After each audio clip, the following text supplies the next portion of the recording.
Gazi Karzo, 62 ans, est trop épuisé et dépassé pour parler.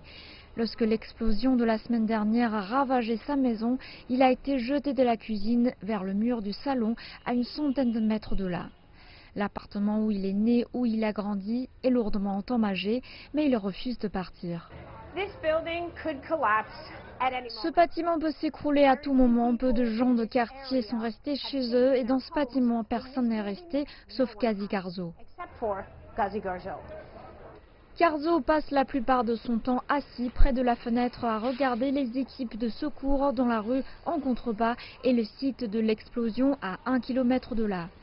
Des centaines de milliers d'habitants de Beyrouth sont aujourd'hui sans abri.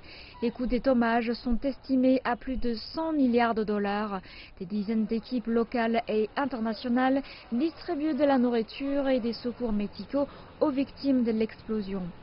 Mercredi, le ministre allemand des Affaires étrangères Heiko Maas a promis 20 millions d'euros d'aide au Liban lors de sa visite sur le site de l'explosion. L'ampleur réelle de la dévastation et de la destruction est presque impossible à imaginer pour les personnes vivant en Allemagne.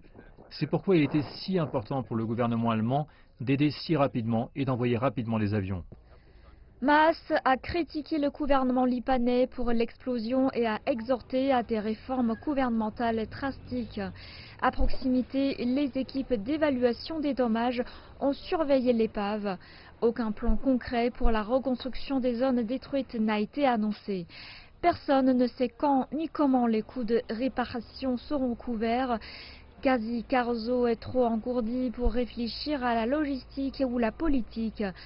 Sans famille vers qui se tourner pour obtenir du soutien, il reste dans sa maison, un endroit sûr au milieu du chaos.